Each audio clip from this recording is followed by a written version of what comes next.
Ya bu kadar güzellikte bir yeri, bu kadar hazine avcıları, burada hiç mi kontrol olmaz? Şuraya bakın.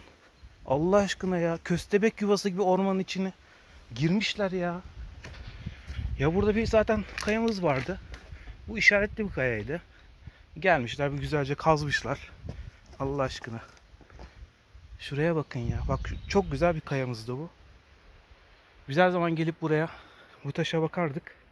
Ama bizim sağ olsun hazine avcılarımız burayı bellemişler.